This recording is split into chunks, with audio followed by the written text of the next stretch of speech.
Hello guys, welcome back to my channel. It's Ms Iffay.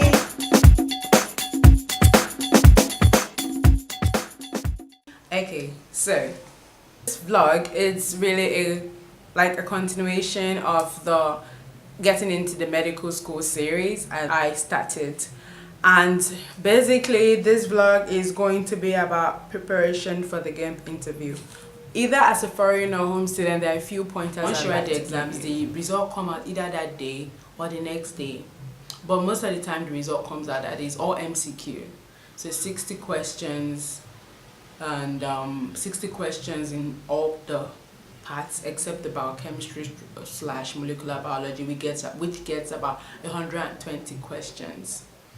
Right, so once you're done with the exams, if you scale through successfully, and yes, you do everything at a go, like on one day. Once you're successful with the examination process, you go on ahead for the interview, which they'll divide you into two parts, in which because into 2 days with 2 batches, so there will be like four batches. Normally we have about 200 applicants, and then they really do not want to give you high hopes if you're not going to qualify, so they only pick people that goes beyond a certain cutoff mark, which no one knows, it's set by them.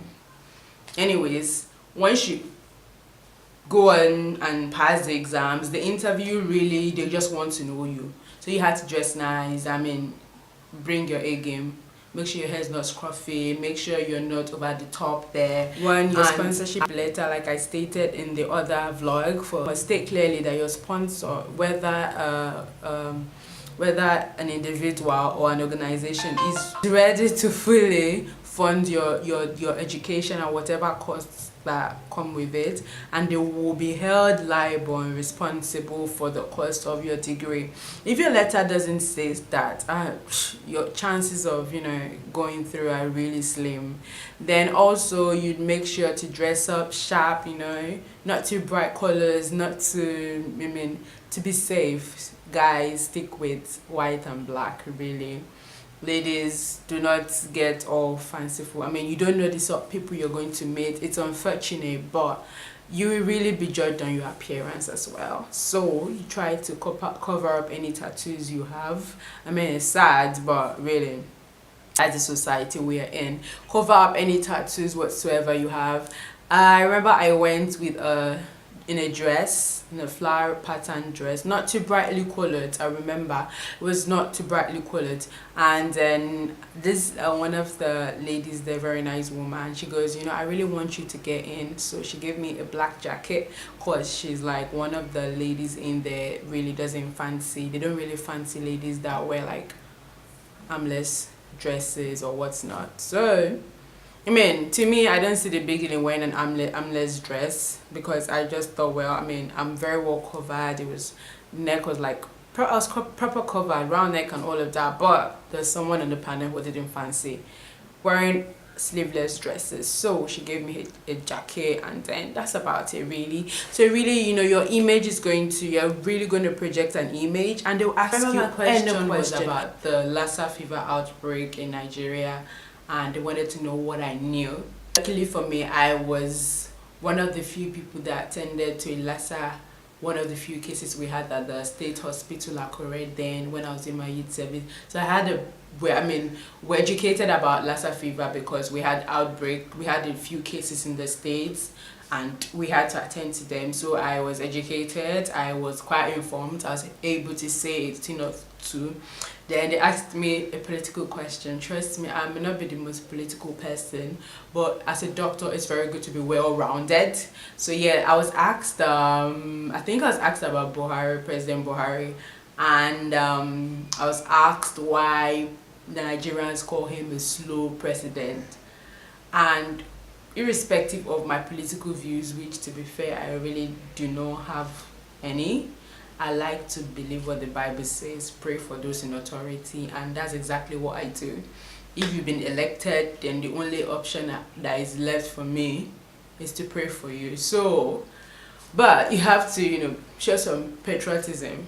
That is really important. They want to know they're not going to educate a Judas who's going to turn on them and use their medical the medical knowledge you've obtained for terrorist purposes. So they asked me what my views were about President Buhari being slow about his plans and campaign promises, and I just told them what I thought. I told them that it's a change in power from a different political party to another. So basically, I don't expect him to be running the race like a cheetah, because their views on how the administration should be run are very different, and he would want to make it his own way and try to do damage control to whatever things he thought the previous government. So that was my main and initial slow progress before we hit before we hit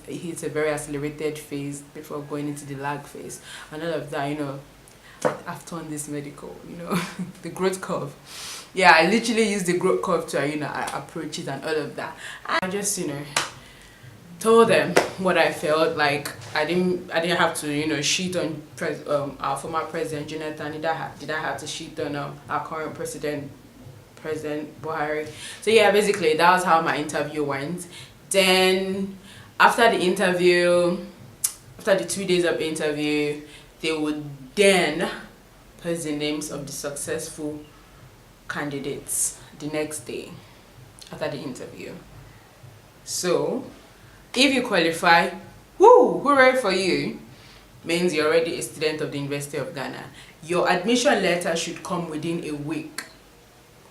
Should come on that day, within 2 days or so, but just expect to get it in your email. I mean, literally after my interview and I saw my name on the pass list, I was on a flight back to Nigeria, like, yes, I'm in medical school. I was so excited. I was so excited to be a medical student, right? Literally, you had to start preparing to come to school because you have literally about 3 weeks to resume. You resume, and that is when it begins. The cat race begins there.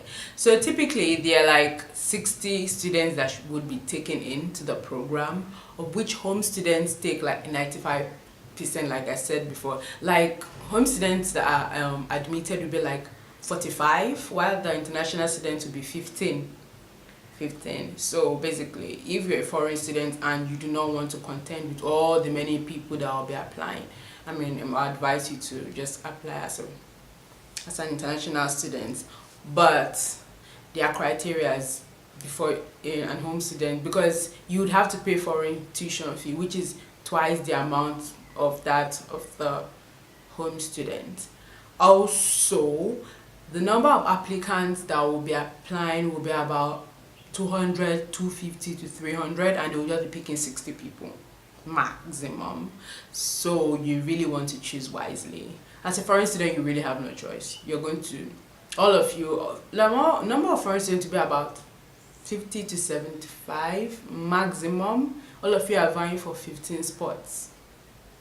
Then home students, all of you are vying for 45 seats.